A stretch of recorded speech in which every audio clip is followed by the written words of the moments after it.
Hello my friends and welcome back to my channel. I'm Eric and today we are watching Back to the Future Part 3, the finale, the end of the trilogy. And I'm excited for it. These movies have been really fun. I don't know why I haven't watched them until now. You just miss some stuff, I guess. I've been way too busy with games to focus on a lot of movies and TV series, which is why this is fun, because it's a lot of great experiences that I've not yet had.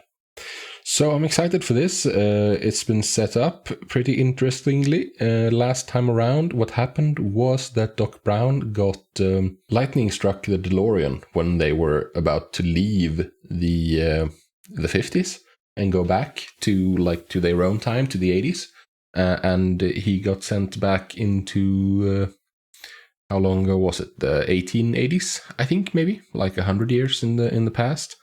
And yeah, we'll see what happens with that, because there was Marty got a delivery. There was a guy who came with a letter from Doc Brown, and I'm assuming that somehow Marty will have to find a way to get another time machine, maybe because the 1980s Doc Brown was the one, and 1980s Marty was in 1950s, so maybe 1980s Marty will need to talk to 1950s Doc Brown to make another time machine.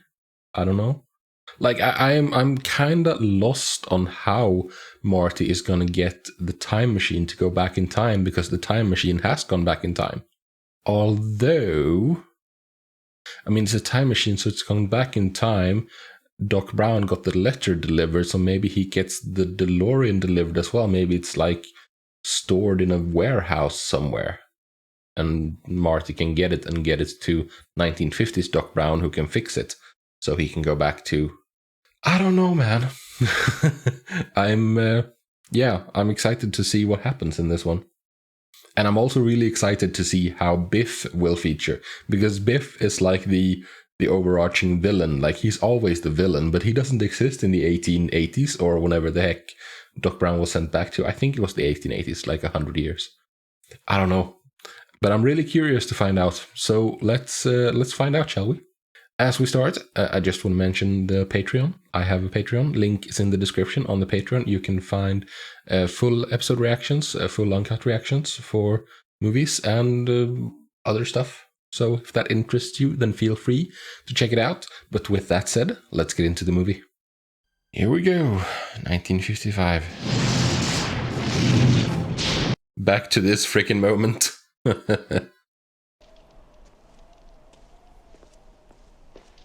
I love his reaction to this.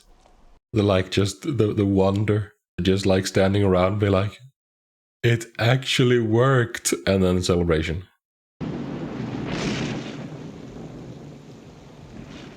That's Doc Brown's house, right? Yeah. The old house before he lost it, because he spent all his money doing inventions. Ooh, ZZ Top. I like them. Didn't Dusty Hill die recently? I think so.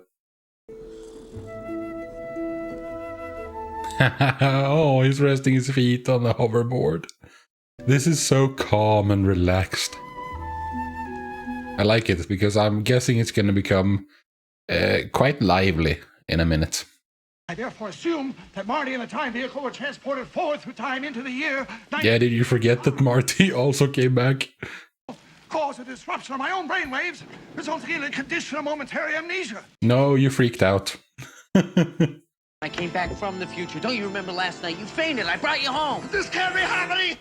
You can't be here! It doesn't make sense for you to be here! I refuse to even believe that you are here!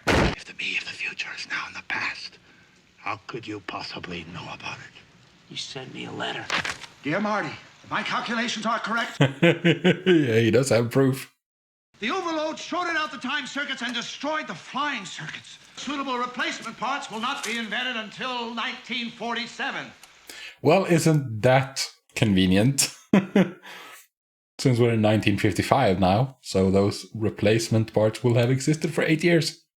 That you can drive it back to the future. Once you return to 1985, destroy the time machine. Oh, he wants to stay. Marty's not gonna have that though. We may have to blast.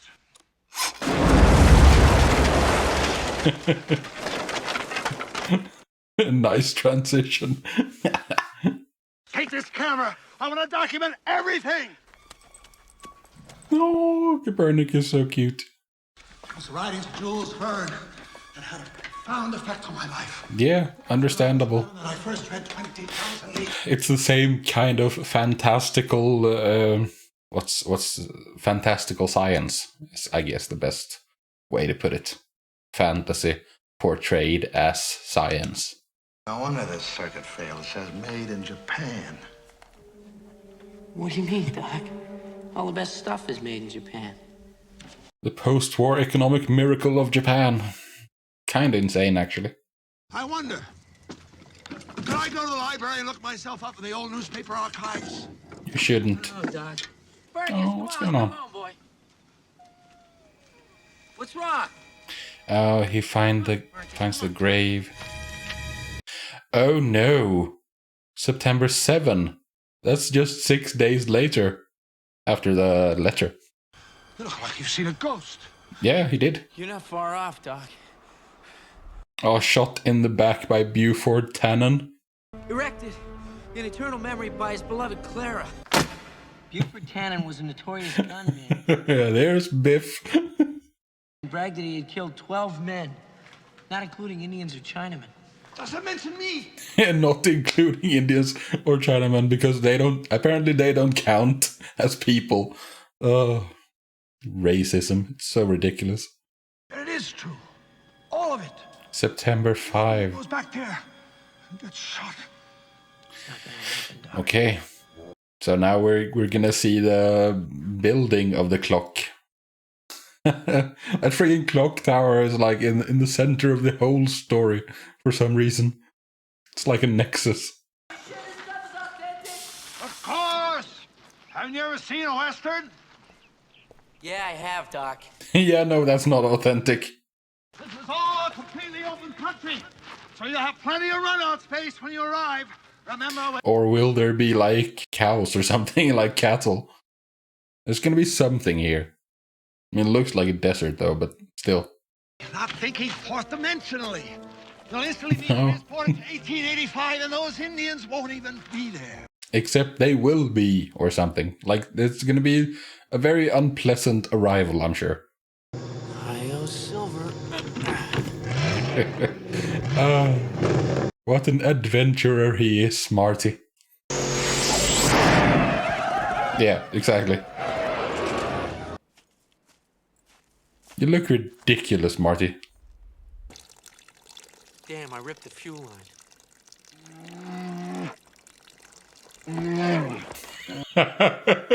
Oh my goodness, it's just one thing after another. Did Emmett? Maggie! No. Oh, it's old Marty. Western Marty. Oh no, we're back to this thing. Is that you? Well, you're my...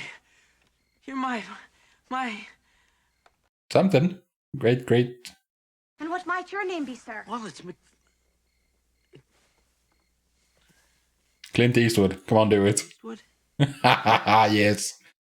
Like, they've gotten better at the Horse. having the same actor in the same scene. Yeah, we live in a blessed time.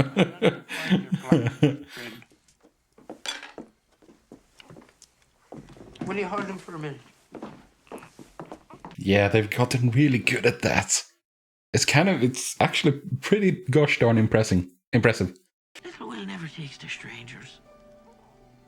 Almost as if he's connected to us. He will.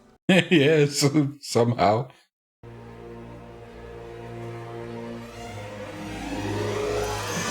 Yeah, here's the beginning of Hill Valley.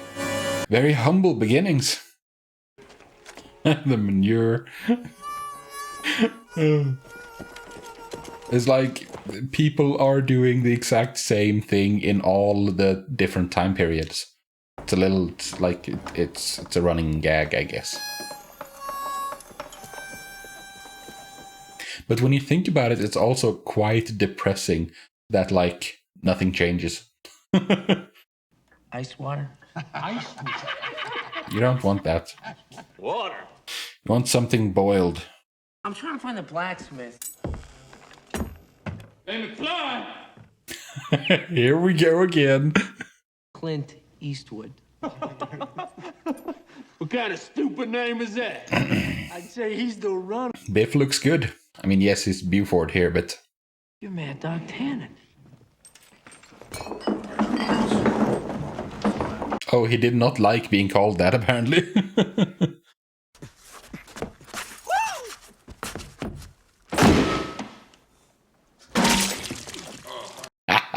Ah, well done, Marty. Oh, you are not making friends.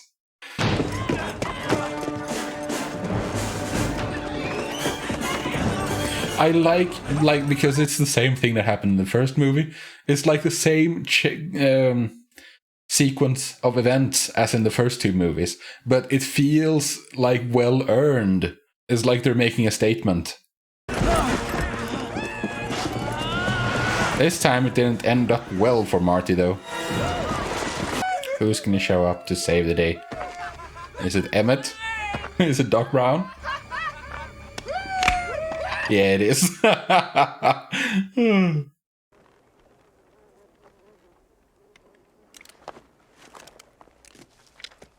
Man, Biff looks good like this. Like he's filthy and like... I don't know. He just looks like he fits in so exceedingly well. You owe me $5 for the whiskey and $75 for the horse. That's $80. Look! Marty, you're gonna have to do something about those clothes. You walk around town dressed like that, you're liable to get shot. Yeah, no. What idiot dressed you in that outfit? You did. And who's this beloved Clara? I don't know anyone named Clara. I don't know, Doc. I don't know. And you volunteered to meet the new school teacher at the station when she came in? Oh, yes, quite so. Well, we just got word she's coming in tomorrow. Oh, so that's Clara. Clara Clayton. There you go. Now we know who Clara is. Yeah, and you must make quite the impression on her. Is it ice? No, what the heck is it? It is ice. That's quite the machine. Oh, listen, Doc, I tore a hole in the gas tank when I was landing, so we're gonna have to patch it up and get some gas. Yeah, as if there's gas here. So what do we do? Yeah, I don't think a train is gonna get it up to 88 miles an hour. He's the fastest horse in the world!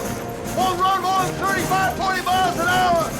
Yeah! So you need to find some oil and do some refining, or I don't freaking know, man. Can't you do it with... Yeah, I have no idea.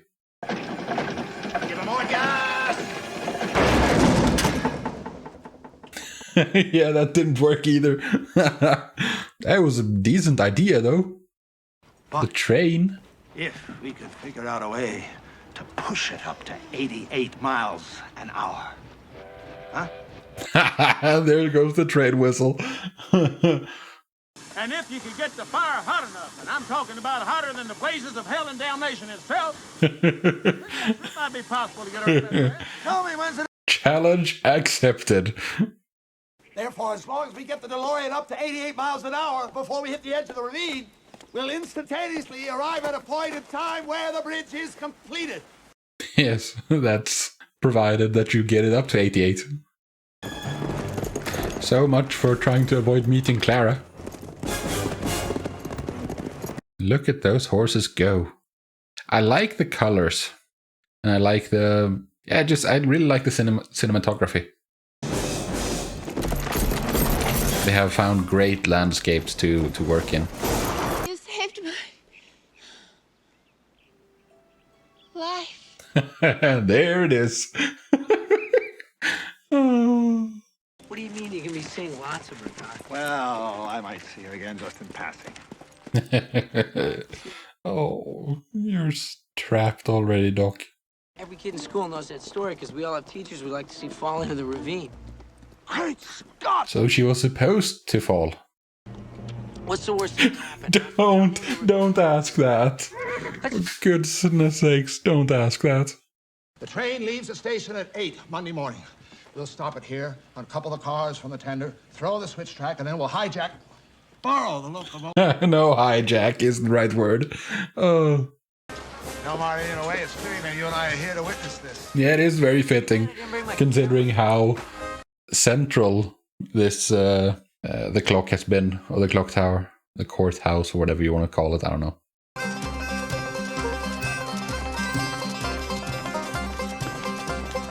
Good evening. Evening. Wow, did they fall for each other fast and hard. Even a baby can handle this weapon. Surely you're not afraid to try something that a baby could do. Hey, I'm not afraid of Oh, nothing. come on, man. Let's just Oh, good lord. tell me one thing. Where did you learn to shoot like this? 7-Eleven. Yeah, playing the game. The game that kids made fun of him off in the future. Just like you, Tannen, I take every advantage I can get. Now, you gonna check your iron? Oh, it's him. It's the teacher. Your knife, too.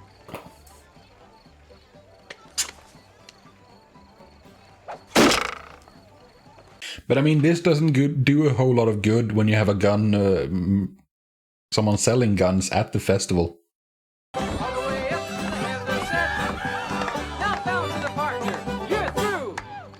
I think that was Easy Top playing, right?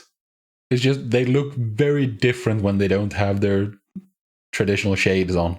Keep the blacksmith company while I get acquainted with Billy. Oh, Biff, he's so wonderfully crude all the freaking time. I believe you've underestimated me, Miss. Yeah, I think so too. She's gonna kick your butt. I damn you to hell! Frisbee. Look, just leave my friends alone. What's wrong? Oh, they're calling him chicken. Nobody calls me chicken. I do my killing before breakfast. 7 o'clock. I don't remember when they were supposed to get the train. I'll hunt you and shoot you down like a duck. It's dog, Buford. Shoot him down like a dog. He's so stupid. Biff/Buford is such a great villain that is very appropriate for the tone of these movies. Because he is such a caricature, he is so exaggerated, but it doesn't feel out of place whatsoever. Thanks a lot. Of course, you understand that if you lose, I'm taking it back. Yeah, of course, that's fine. I mean, he won't need it. In that case, he'll be dead. He was concerned that people would think him a coward if he refused. That's how he got a Bowie knife shoved through his belly in a saloon in Virginia City. Yeah, this is a lesson that Marty kind of needs to learn. You shouldn't care what other people think of you unless you care about them. Doesn't matter what idiots say. You're quoting Jules Verne from The Earth to the Moon. You've read Jules Verne. He found the perfect woman. He's gonna want to stay here. But it's very risky considering the impact he'll have on the future. I never ever met a man like you before. And a shooting star in the background. How adorable. Doc? Hope you know what you're doing. He doesn't, because he's in love. He's crazy. Anything I can do for you today, Mr. Eastwood? No, it's fine. I Good don't... luck tomorrow, Mr. Eastwood. He's famous. Marty, let me see that photograph again. My name, it's vanished. Yeah, it's gonna be Marty instead. It may not be my name that's supposed to end up on this tombstone. It may be yours. Great Scott. I know, this is heavy. Oh, the reversal. That's awesome. You go losing your judgment every time someone calls you a name. That's exactly what causes you to get into that accident in the future. What about my future? What is... I don't understand why he is so fragile about this. Why he's so sensitive about being called a coward. You've got to do what you've got to do. And I've got to do what I've got to do. Yeah, so he's gotta stay. I gotta go back to the future? I mean, He's not gonna understand that, Doc. Hell, I'm in it with you, and I don't even understand it. Oh, but I think Clara is a lot smarter than you, Marty. Not saying that you're stupid, I'm saying that she's extra smart. Well, where are you going? I'm going away. Well, I'm afraid I'll never see you again. I'm really impressed with Emmett. I mean, this is a really difficult decision to make. I do understand. Do you really? I understand because you know I'm partial to the writings of... She doesn't.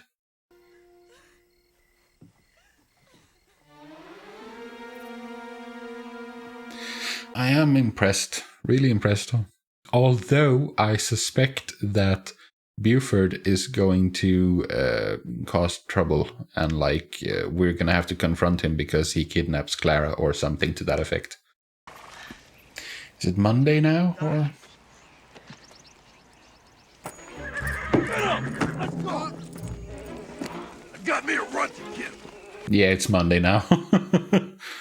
But for recreation, for fun. Run for fun? What the hell kind of fun is that? How much has he had? None. That's the first one. He hadn't touched it yet. He just likes to hold it. 7:45. 15 minutes until Buford shows up. Emmett, no!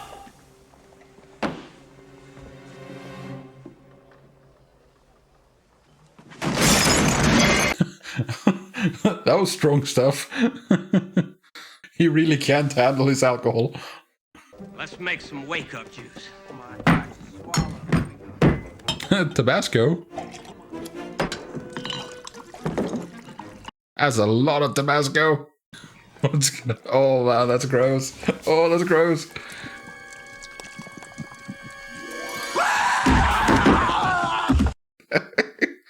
All right, you got the gumption.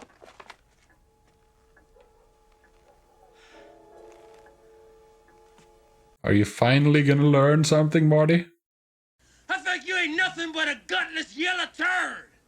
And I'm giving you to the count of 10 to come out here and prove I'm wrong.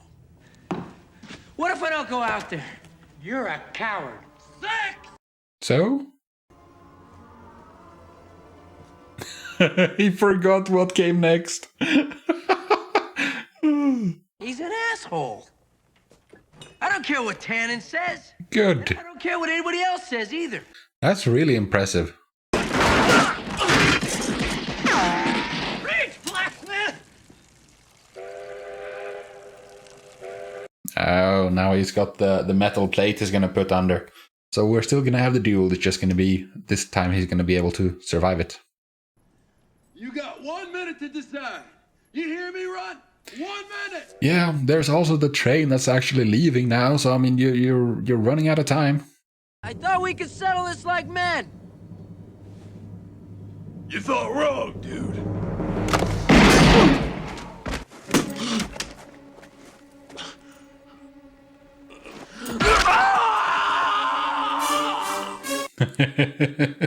That didn't work out very well.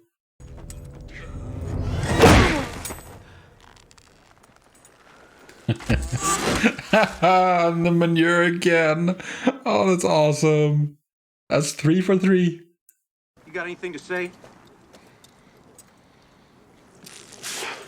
Oh, that's gross. Yeah, I know you do.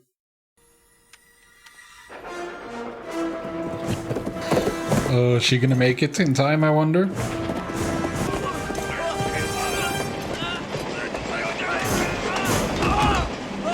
I like how we're hitting so many tropes, like the things you expect from a Western. Range! Is this a hold-up? No. It's a science experiment! I wanted to do that all my life!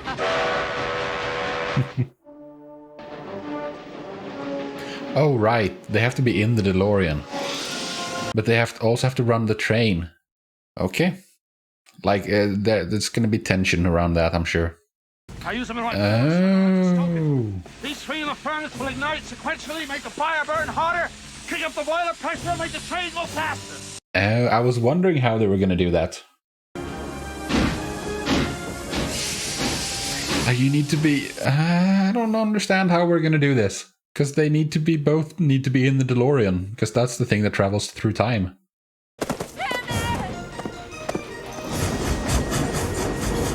Or is just Marty going to return?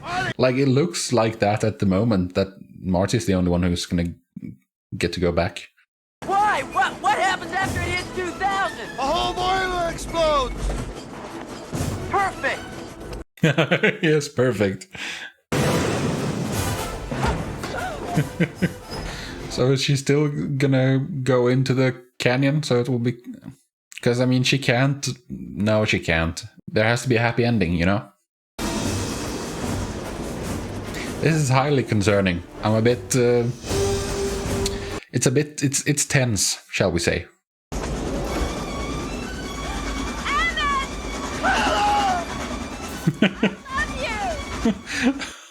I don't think we have much of a choice now. She has to... I have to bring her along somehow. You're doing fine! Nice and steady!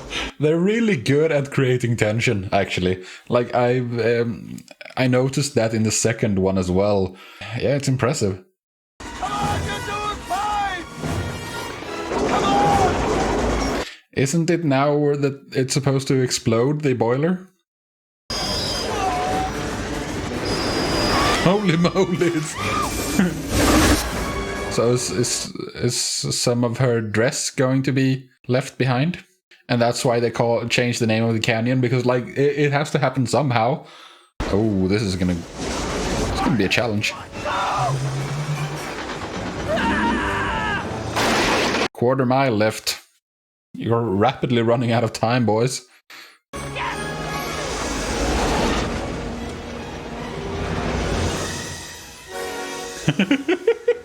Oh my, you're really close now. I think they're gonna stay. Maybe, I don't know. Okay. He's leaving. Okay, I guess they're staying. That's 88. So I guess Emmett Brown stayed in the past, huh?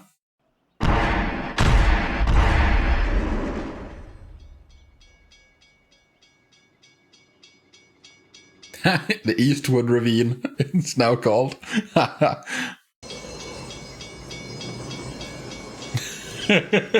Oh, that's gotta be embarrassing. What the heck is going on? Yeah, hi guys. Hi. And now the DeLorean is forever destroyed.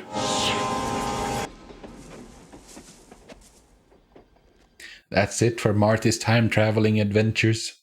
Let's see if Doc Brown changed the future. By staying, that is. Well, Doc, it's destroyed. Hey, butthead, get away! Watch it, Biff. 40! I didn't mean to scare you. I didn't recognize you in those clothes. What the hell are you... I love how his voice changed so radically. So that's it, I guess.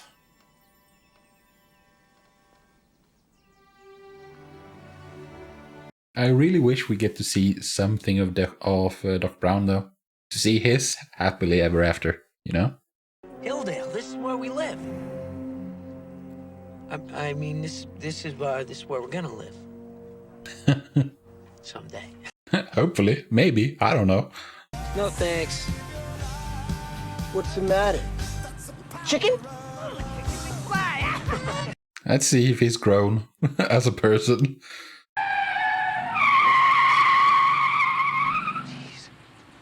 I would have hit that Rolls Royce. Yeah, you would have.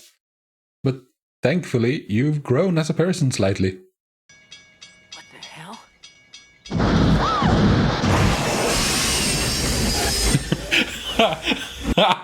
Oh my freaking goodness.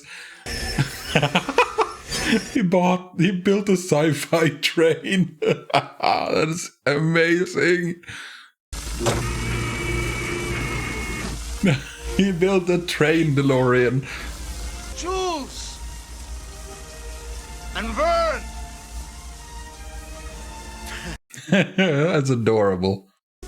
I brought you a little souvenir. What's it this time? Aww. Your future is whatever you make it. So make it a good one. Both of you. I love his outfit.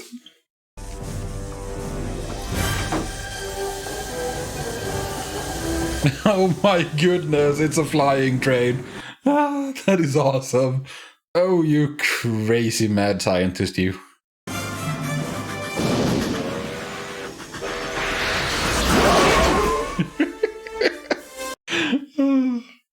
Okay, so that was Back to the Future Part 3. I don't know, I think that the second one was probably the best one. I mean, this was really fun though. I mean, or maybe fun is the wrong word, because I felt that this one was like the most serious. It had the least jokes out of the three, maybe. Like, it had a lot of more... It felt a bit more serious and a bit more level-headed than the other two. Not quite as wacky. Like, I think that maybe this is my favorite Biff out of the three. I don't know, he was more believable, more real.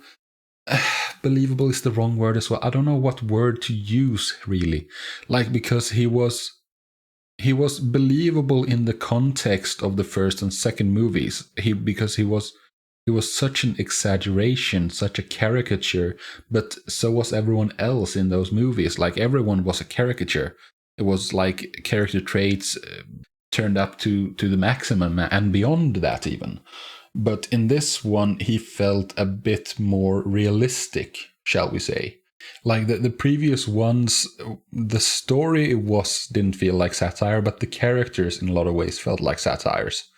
But that wasn't the case in this one. I mean, yes, they were exaggerations, and it was everything we're familiar with from Western movies, but only slightly exaggerated in the case of Buford in this one. And like, I don't know how to put it. Yeah, I guess that this Biff or Buford felt the most like an actual person, unlike the previous two movies. Maybe that's in that way I enjoyed this Biff the most. But like the second movie Biff, like the Part 2 Biff, he was really fun as a cartoon villain. In that kind of way, he was the best one.